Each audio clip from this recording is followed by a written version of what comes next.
All right, Jeff Flora, thanks very much. Now, watching along with me, our journalist Randy Tabarelli, Randy's written many biographies of celebrities, including Michael Jackson, The Magic and the Madness, and a 10-time Grammy winner, music producer Kenny Babyface Edmonds, who knew Michael Jackson well and collaborated with him on a number of projects throughout his career. Gentlemen, thanks so much for being here with us. Nice to see you both. It's good to be here. Kenny, you first met Michael Jackson, and you knew him really through his whole life practically, but you first met him when you were in 8th grade. Tell us about that. Yeah, I actually was from Indiana, and the Jackson 5 came into the city, and I wanted to meet him so bad, so I pretended to be a journalist and called the promoter and said that I was Mr. Clayton, and I wanted these kids to interview kids, and I got in there. And the first time I met Michael, we were both 12, 13 years old, and I interviewed him, and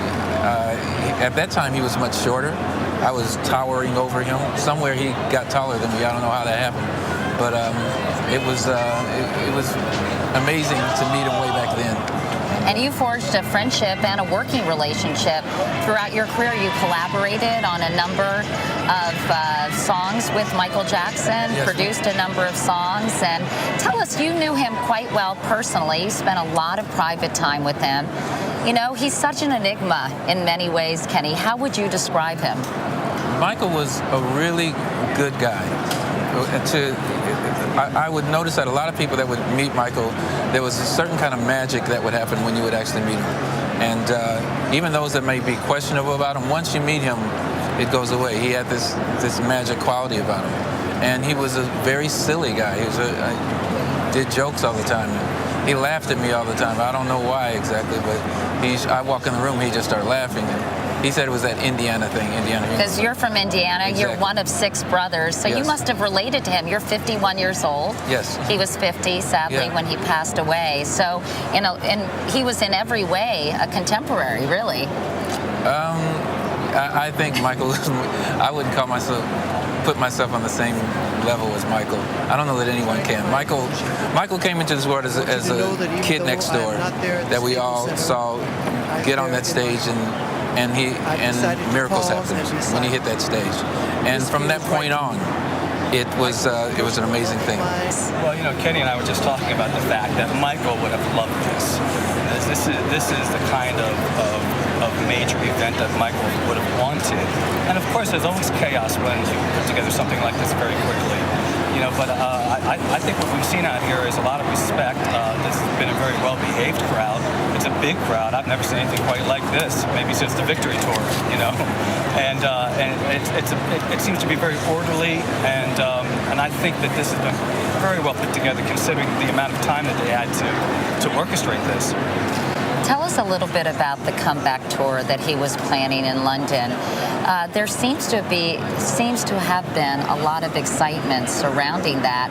Was he excited? Did he feel responsible, obligated? Do you know how he was looking toward that event? Well, you know, that event actually started because Michael really wanted to perform for his children. That was sort of the original idea of that event. You know, Michael said that while he's young enough to be able to do it, and his children are old enough to be able to enjoy it, he wanted to be able to perform for his kids. And then it kind of blew up from there and became a major event, as everything involving Michael Jackson eventually did. And he became very excited about the prospect of going out there and doing what he did so well. And Kenny, you told me earlier this morning that Michael Jackson always wanted to talk about the work, never stopped trying to do his best in whatever enterprise he was involved in.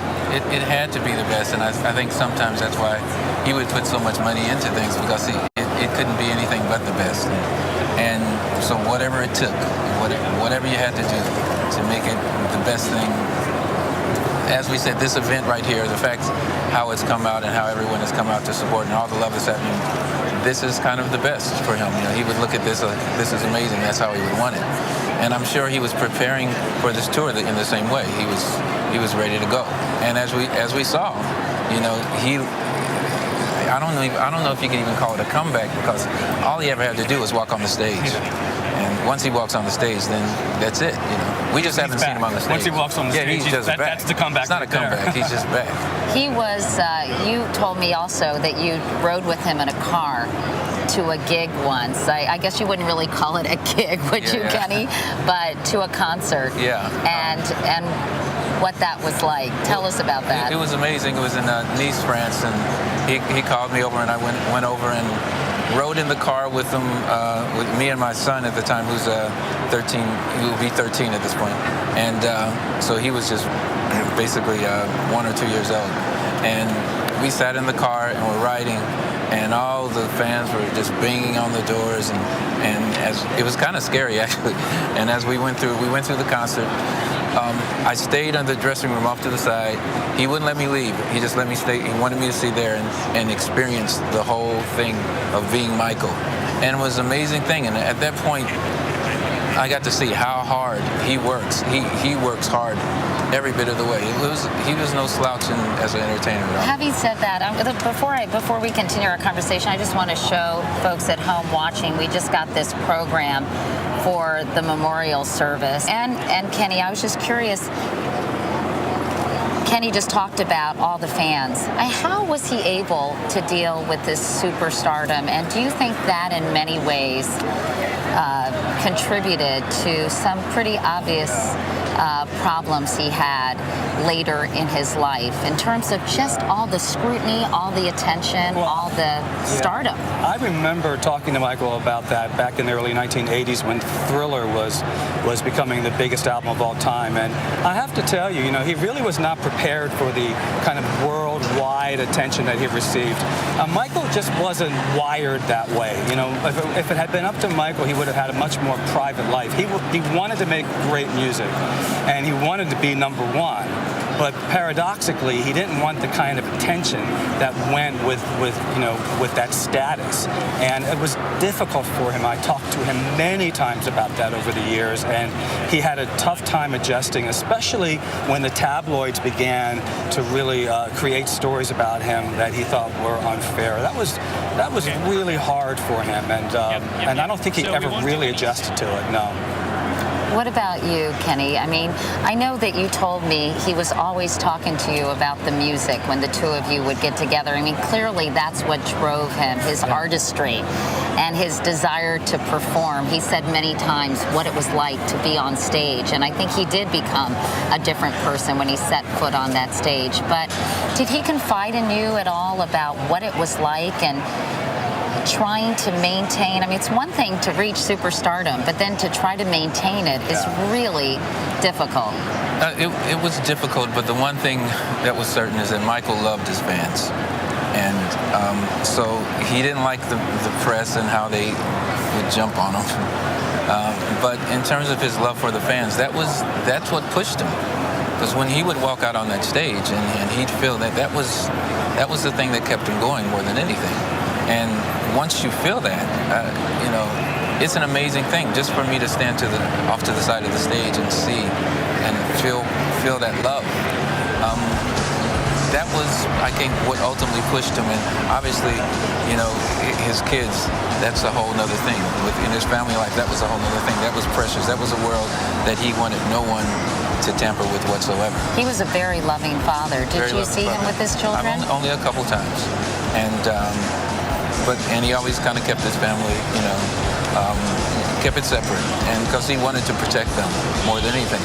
Well, he knew what he'd been through as a youngster, with the Jackson 5. I mean, and I was there for the Jackson 5 days, but I was backstage at some of those Jackson 5 shows when we were kids. Chaos, and Michael had a tough time even as a young. I remember them having to carry Michael on an airplane, kicking and screaming when he was about 12 because he didn't want to fly.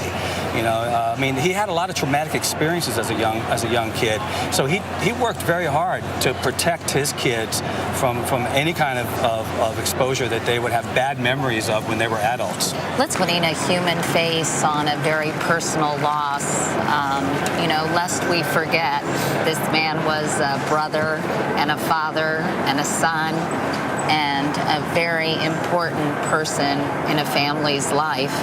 I think 11-year-old Paris Jackson, just reminded the world that this was a man and not just a musician or a dancer or a performer. Yes. I mean, every generation has its artists that are produced. In the 50s there was Elvis Presley, and in the 60s, and those were the icons of that period. And the icon that emerged in the 1970s was Michael Jackson. And he sustained through the 80s and 90s to the present time. And he's going to be greatly missed by so many people. But he'll live on, and it will go beyond that.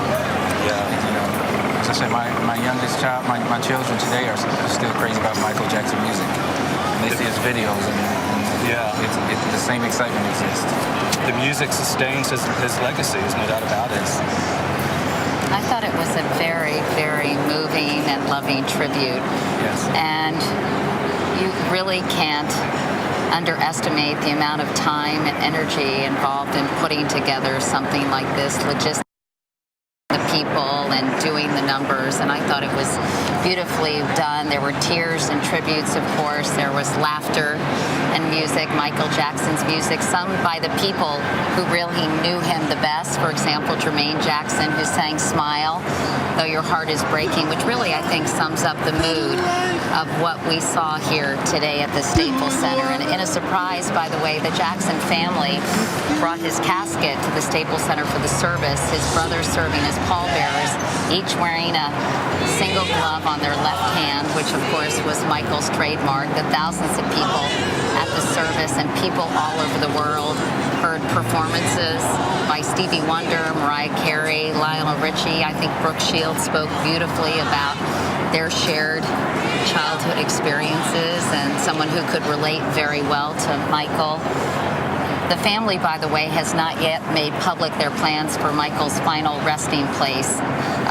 But I guess we'll be hearing much more about the story because the world seems fascinated with Michael Jackson and his legacy. The world has been fascinated by Michael Jackson since the 1970s. And say what you will about him, he has been so important to the fabric of our culture and the soundtrack of our lives. And the music will live on. Don't you agree, Kenny? Totally. So it's here forever. So we can be proud about today and what happened and how well it went and all the love that was put into the service. And I was a little concerned about being out here and not being inside, but I think Michael would have been glad that I was here. Well, I think you really were able to give us some extraordinary insights from someone who really did know Michael Jackson. There are a lot of people who say they do, a lot of hangers-on, a lot of people, as you told me, he never knew he could trust. So we really appreciate you being here and sharing your memories with us and, sacrificing the opportunity to be inside. Kenny, Babyface Edmonds, and Randy Taraborelli, thank you both so much. Thank you so much, Katie, for having us here. Thank you.